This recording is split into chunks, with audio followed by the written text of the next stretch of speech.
tidak sesuai alamat. Ada tertib lagi. Cabut.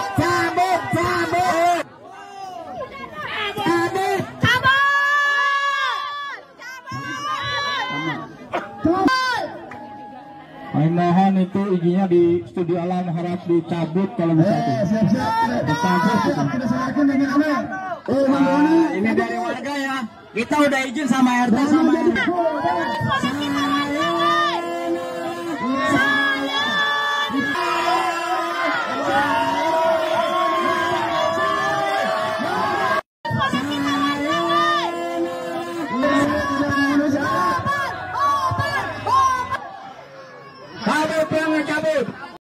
Ya, itulah kira-kira video yang menunjukkan tentang warga yang minta supaya ada gereja. Ini kali ini di mana nih? Depok nih.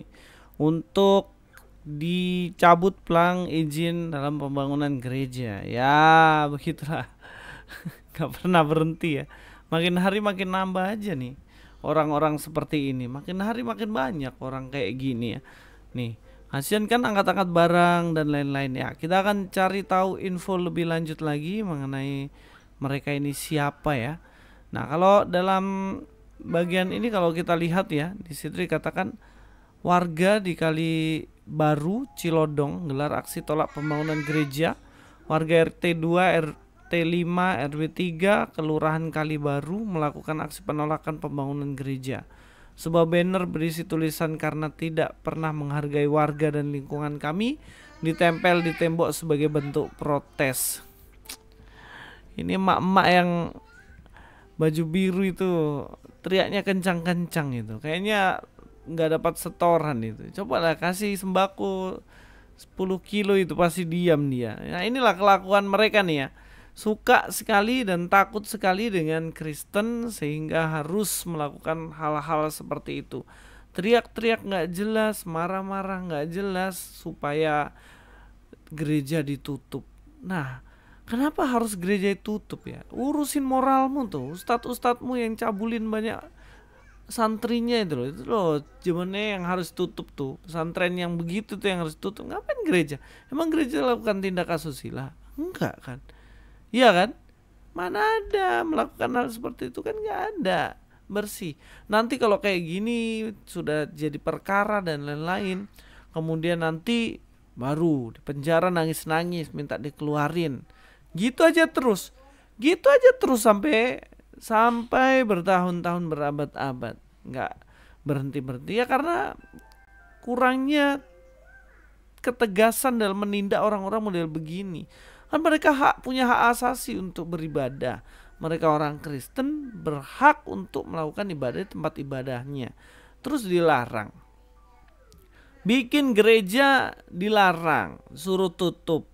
Nanti ibadah di tempat lain dibilang mana izinnya. Nah, ini kan repot nih orang-orang kayak gini nih. Gak suka lihat orang senang kalau lihat orang susah. Ini model-model nih ibu ini yang banyak utang tadi itu. Nah, kalau kita lihat ya, kita akan cek nih kejadian yang kemarin, kasus yang pembubaran retreat nih. Pembubaran retreat sekarang kita akan lihat. Nah, ini dia pembubaran retreat. Bapaknya nih, kita akan lihat komentarnya. Ternyata mereka dilindungi, guys. Coba. Dari Kementerian Asasi Manusia memang mendorong untuk dilakukan penahanan kepada dan tentu saja kita seperti kata Kapolres tadi, ada upaya penegakan hukum dilakukan secara profesional, proporsional dan tentu berkeadilan. Jadi upaya mencari keadilan itu banyak upaya dan cara.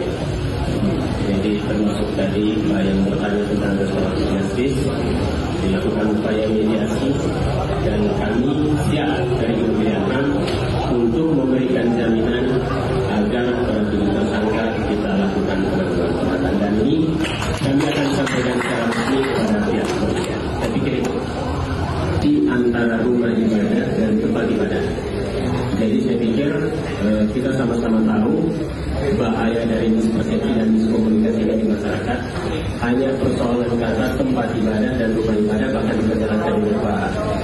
pendeta rumah pembinaan rohani. Jadi ini dua hal yang berbeda. Jadi saya pikir kita ikuti regulasi tentang tempat ibadah, sudah ada aturan sendiri, dan yang dikecualikan tentu kalau tadi kita bicara tidak diatur secara spesifik mengenai tempat ibadah atau tempat yang begitulah kira-kira ya komentar nih. Ini kocak di negeri ini. Jadi mereka berupaya menangguhkan hukuman bagi 7 tersangka. 7 tersangka yang sudah ditangkap, hukumannya nggak dikasih ke mereka. Yang menjamin siapa kalian tahu? Yang menjamin adalah Kementerian Hak Asasi Manusia. Nah, tindakan mereka menghancurkan tempat ibadah, retreat, mengganggu dan lain-lain itu kan sebenarnya tindak merusak, menghalang-halangi, mengganggu hak asasi manusia. Iya kan? Ini ada tersangka melakukan pelanggaran hak asasi manusia. Kan ibadah itu hak asasi manusia. Dilanggar sama para tersangka. Tersangkanya yang masuk penjara tadi dilindungi sama orang yang harusnya melindungi hak asasi manusia. Jadi ini kocak nih, bener-bener kocak nih. Bagaimana bisa seseorang yang harusnya melindungi hak asasi manusia orang, justru lembaga ini melindungi tersangka yang merusak hak asasi manusia. Nah, ini sudah salah. Dan tadi ngelesnya ya katanya karena ada mispersepsi, ada kesalahpahaman dan lain-lain. Wah, nggak masuk akal nih bos. Nggak bisa itu dipakai alasan miskonsepsi. Sudah tahu itu tempat retreat, itu bukan tempat ibadah, itu tempat pembinaan rohani. Hanya gara-gara kata ibadah saja kok kalian mencak-mencak. Apa diajarin seperti itu ya? Atau jangan-jangan memang benar-benar logikanya nggak bisa dipakai nih orang-orang. Katanya kalau pindah agama kalian jadi pintar, tapi kenapa begini? Ya kan? Kita lihat lagi satu video. Oke, di sini ada 2 perlakuan yang berbeda ya. Sebelah kiri ini ketika mereka ketahuan hancur-hancurin tadi orang lagi ibadah.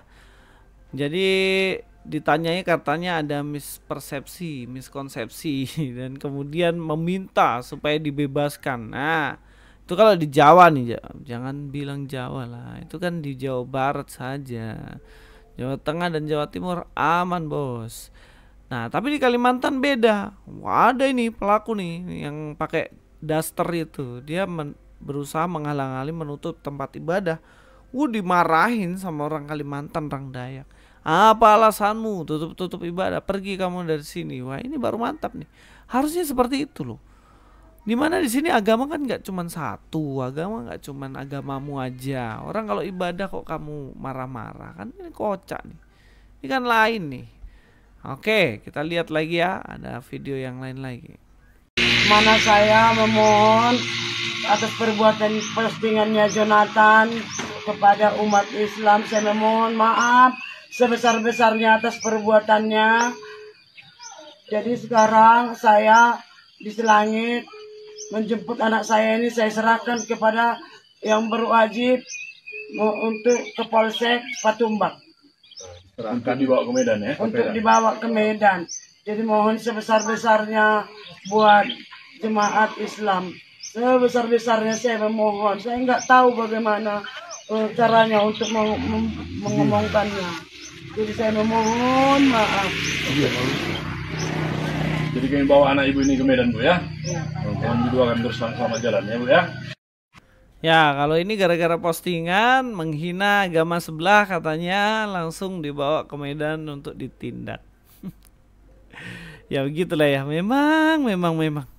Kalau untuk pelaku dari Islam dilindungi, nggak bisa ditangkap. Tapi kalau ada dari Kristen, wah, mau cepat-cepat ditangkap, bawa ke kota besar untuk di sana ditahan. Nah, ini apa ya? Ini kayak keadilan jadi semacam konyol jadinya. Konyolnya adalah karena siapa yang dibela? Apakah yang dibela adalah keadilan dan kebenaran, ataukah sebenarnya yang dibela adalah oknum, yang dibela adalah kepentingan? Ya saya tidak tahu ya. Tapi saya terus berdoa sih untuk bangsa kita ini, masih ada harapan sebenarnya. Bangsa ini masih bisa berubah, belum terlambat. Dari sekarang tolonglah fair gitu loh. Kalau Anda melindungi masyarakat berarti lindungi semua agama. Jangan cuman satu agama. Kan negara ini bukan negara satu agama, tapi negara ini adalah negara yang dibangun atas berbeda-beda tapi tetap satu jua. Jadi jangan kalau ada hal-hal semacam ini kok dibeda-bedakan lah. Apalagi orang Kristen nih udah minoritas dibikin-bikin begitu, kan kasihan kan. Ya mungkin itu saja sih dari saya, Luis Prasetyo sini. God be with you all.